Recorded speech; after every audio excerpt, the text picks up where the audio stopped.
اعوذ باللہ من الشیطان الرجیم بسم اللہ الرحمن الرحیم۔ صحیح بخاری حدیث نمبر 6۔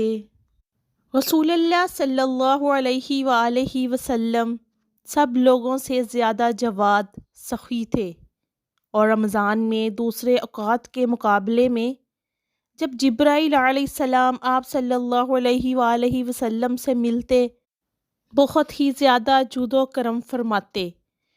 جبرائیل علیہ السلام رمضان کی ہر رات میں آپ صلی اللہ علیہ وآلہ وسلم سے ملاقات کرتے اور آپ صلی اللہ علیہ وآلہ وسلم کے ساتھ قرآن کا دورہ کرتے۔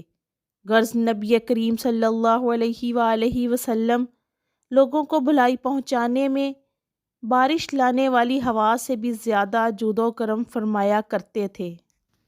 ہرقل شام روم نے ان کے پاس قریش کے قافلے میں ایک آدمی بلانے کو بھیجا، اور اس وقت یہ لوگ تجارت کے لیے ملک شام گئے ہوئے تھے، اور یہ وہ زمانہ تھا جب رسول اللہ صلی اللہ علیہ وآلہ وسلم نے قریش اور ابو سفیان سے ایک وقتی عہد کیا ہوا تھا۔ جب ابو سفیان اور دوسرے لوگ ہرقل کے پاس ایلیا پہنچے جہاں ہرقل نے دربار طلب کیا تھا، اس کے گرد روم کے بڑے بڑے لوگ، علماء، وزراء، امراء بیٹھے ہوئے تھے۔ ہرقل نے ان کو اور اپنے ترجمان کو بلوایا، پھر ان سے پوچھا کہ تم میں سے کون شخص مدعی رسالت کا زیادہ قریبی عزیز ہے؟ ابو سفیان کہتے ہیں کہ میں بول اٹھا کہ میں اس کا سب سے زیادہ قریبی رشتہ دار ہوں۔ یہ سن کر ہرقل نے حکم دیا کہ اس کو ابو سفیان کو میرے قریب لا کر بٹھاؤ اور اس کے ساتھیوں کو اس کی پیٹھ کے پیچھے بٹھا دو۔ پھر اپنے ترجمان سے کہا کہ ان لوگوں سے کہہ دو کہ میں ابو سفیان سے اس شخص کے یعنی محمد صلی اللہ علیہ وآلہ وسلم کے حالات پوچھتا ہوں۔ اگر یہ مجھ سے کسی بات میں جھوٹ بول دے تو تم اس کا جھوٹ ظاہر کر دینا۔ ابو سفیان کا قول ہے کہ اللہ کی قسم، اگر مجھے یہ غیرت نہ آتی کہ یہ لوگ مجھ کو جھٹلائیں گے تو میں آپ صلی اللہ علیہ وآلہ وسلم کی نسبت ضرور غلط گوئی سے کام لیتا۔ خیر، پہلی بات جو ہرقل نے مجھ سے پوچھی وہ یہ کہ اس شخص کا خاندان تم لوگوں میں کیسا ہے؟ میں نے کہا وہ تو بہت بڑے اونچے عالی نسب والے ہیں۔ کہنے لگا اس سے پہلے بھی کسی نے تم لوگوں میں ایسی بات کہی تھی؟ میں نے کہا نہیں۔ کہنے لگا اچھا اس کے بڑوں میں کوئی بادشاہ ہوا ہے؟ میں نے کہا نہیں۔ پھر اس نے کہا بڑے لوگوں نے اس کی پیروی اختیار کی ہے یا کمزوروں نے؟ میں نے کہا نہیں، کمزوروں نے۔ پھر کہنے لگا اس کے تابع دار روز بڑھتے جاتے ہیں یا کوئی ساتھی پھر بھی جاتا ہے؟ میں نے کہا نہیں۔ کہنے لگا کہ کیا اپنی اس دعوی نبوت سے پہلے کبھی کسی موقع پر اس نے جھوٹ بولا ہے؟ میں نے کہا نہیں، اور اب ہماری اس سے صلح ایک مقرر مدت ٹھہری ہوئی ہے، معلوم نہیں وہ اس میں کیا کرنے والا ہے۔ ابو سفیان کہتے ہیں میں اس بات کے سوا کوئی اور جھوٹ اس گفتگو میں شامل نہ کر سکا۔ ہرقل نے کہا کیا تمہاری اس سے کبھی لڑائی بھی ہوتی ہے؟ ہم نے کہا کہ ہاں۔ بولا پھر تمہاری اور اس جنگ کا کیا حال ہوتا ہے؟ میں نے کہا لڑائی ڈول کی طرح ہے، کبھی وہ ہم سے میدان جنگ جیت لیتے ہیں اور کبھی ہم ان سے جیت لیتے ہیں۔ ہرقل نے کہا وہ تمہیں کس بات کا حکم دیتا ہے؟ میں نے کہا وہ کہتا ہے کہ صرف اللہ ہی کی عبادت کرو، اس کا کسی کو شریک نہ بناؤ، اور اپنے باپ دادا کی شرکی باتیں چھوڑ دو۔ ہمیں نماز پڑھنے، سچ بولنے، پرہیزگاری اور صلح رحمی کا حکم دیتا ہے۔ یہ سب سن کر پھر ہرقل نے اپنے ترجمان سے کہا کہ ابو سفیان سے کہہ دو کہ میں نے تم سے اس کا نسب پوچھا تو تم نے کہا کہ وہ ہم میں عالی نسب ہے، اور پیغمبر اپنی قوم میں عالی نسب ہی بھیجے جایا کرتے ہیں۔ میں نے تم سے پوچھا کہ دعوی نبوت کی یہ بات تمہارے اندر اس سے پہلے کسی اور نے بھی کہی تھی؟ تو تم نے جواب دیا کہ نہیں۔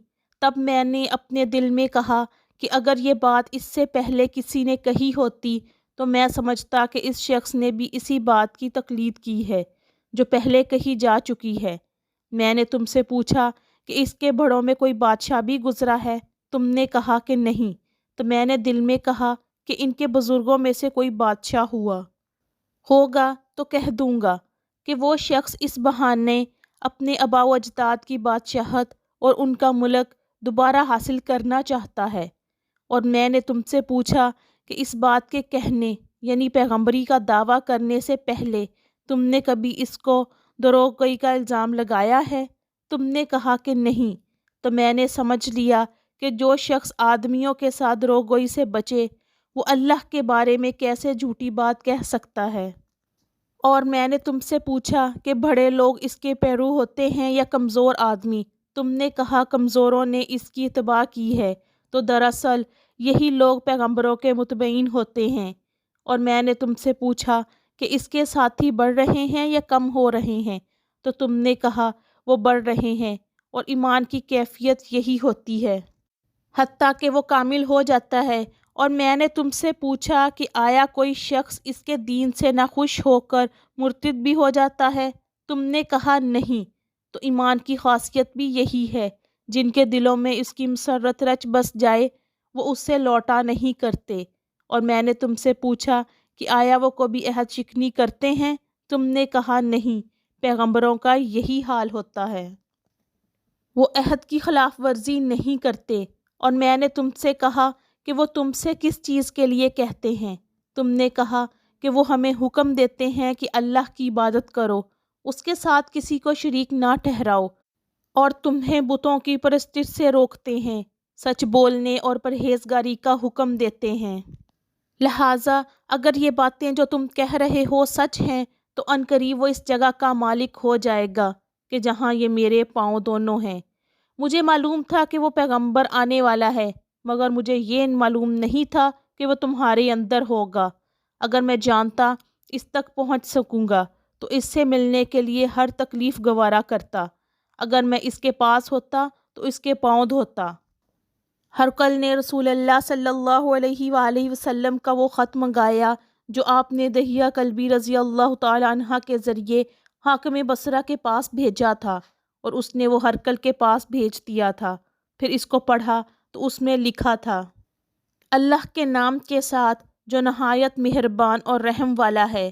اللہ کے بندے اور اس کے پیغمبر محمد صلی اللہ علیہ وآلہ وسلم کی طرف سے یہ خط ہے شاہ روم کے لیے۔ اس شخص پر سلام ہو جو ہدایت کی پیروی کرے۔ اس کے بعد میں آپ کے سامنے دعوت اسلام پیش کرتا ہوں۔ اگر آپ اسلام لے آئیں گے تو دین و دنیا میں سلامتی نصیب ہوگی، اللہ آپ کو دوہرا ثواب دے گا۔ اور اگر آپ میری دعوت سے درگزانی کریں گے تو آپ کی دعا یا گناہ بھی آپ پر ہی ہوگا۔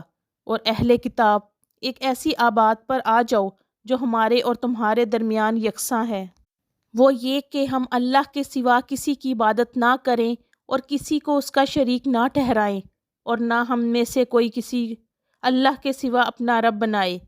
پھر اگر وہ اہل کتاب اس بات سے منہ پھیر لیں تو مسلمانوں تم ان سے کہہ دو کہ تم مانو یا نہ مانو، ہم تو ایک اللہ کے اطاعت گزار ہیں۔ ابو سفیان کہتے ہیں جب ہرقل نے جو کچھ کہنا تھا کہہ دیا اور خط پڑھ کر فارغ ہوا تو اس کے ارد گرد بہت شور و غوغا ہوا، بہت سی آوازیں اٹھیں اور ہمیں باہر نکال دیا گیا۔ تب میں نے اپنے ساتھیوں سے کہا کہ ابو کبشہ کے بیٹے، نبی کریم صلی اللہ علیہ وآلہ وسلم کا معاملہ تو بہت بڑھ گیا ہے، دیکھو تو اس سے بنی اصغر روم کا بادشاہ بھی ڈرتا ہے۔ مجھے اس وقت سے اس بات کا یقین ہو گیا کہ نبی کریم صلی اللہ علیہ وآلہ وسلم عنقریب غالب ہو کر رہیں گے، حتیٰ کہ اللہ نے مجھے مسلمان کر دیا۔ راوی کا بیان ہے کہ ابن ناطور ایلیہ کا حاکم ہرقل کا مصاحب اور شام کے نصاری کلاٹ پادری بیان کرتا تھا کہ ہرقل جب ایلیہ آیا ایک دن صبح کو پریشان اٹھا تو اس کے درباریوں نے دریافت کیا کہ آج ہم آپ کی حالت بدلی ہوئی پاتے ہیں، کیا وجہ ہے؟ ابن ناطور کا بیان ہے کہ ہرقل نجومی تھا، علم النجوم میں وہ پوری مہارت رکھتا تھا۔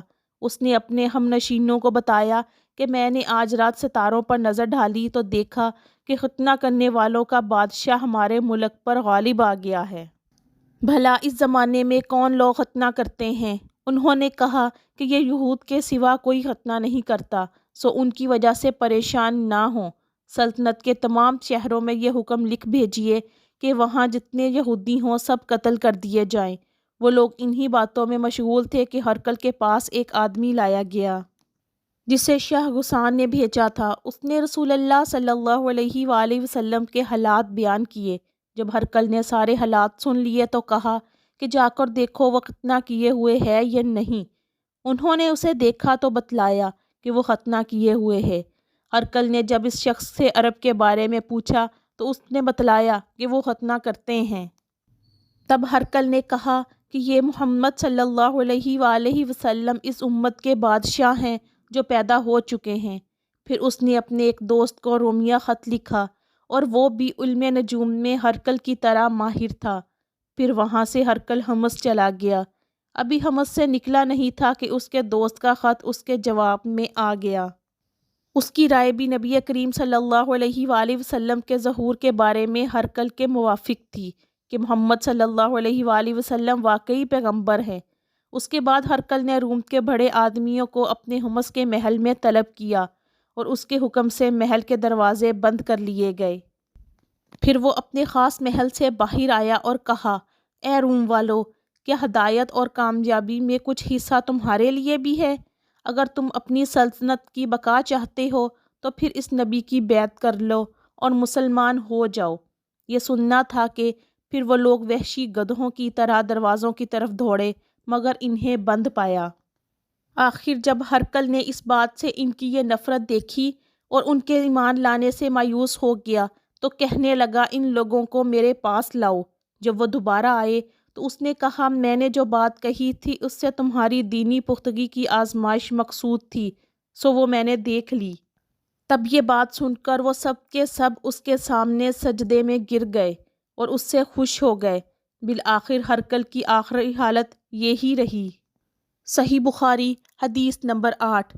رسول اللہ صلی اللہ علیہ وآلہ وسلم نے فرمایا، اسلام کی بنیاد 5 چیزوں پر قائم کی گئی ہے۔ نمبر 1، اول گواہی دینا کہ اللہ کے سوا کوئی معبود نہیں۔ نمبر 2، اور بے شک محمد صلی اللہ علیہ وآلہ وسلم اللہ کے سچے رسول ہیں۔ نمبر 3، اور نماز قائم کرنا اور زکوٰۃ ادا کرنا۔ نمبر 4، اور حج کرنا۔ نمبر 5، اور رمضان کے روزے رکھنا۔ صحیح بخاری حدیث نمبر 9۔ نبی کریم صلی اللہ علیہ وآلہ وسلم نے فرمایا کہ ایمان کی 60 سے کچھ اوپر شاخیں ہیں اور حیا، شرم بھی ایمان کی ایک شاخ ہے۔ صحیح بخاری حدیث نمبر 10۔ حضرت محمد مصطفیٰ صلی اللہ علیہ وآلہ وسلم نے فرمایا، مسلمان وہ ہے جس کی زبان اور ہاتھ سے مسلمان بچے رہیں، اور مہاجر وہ ہے جو ان کاموں کو چھوڑ دے جن سے اللہ نے منع فرمایا۔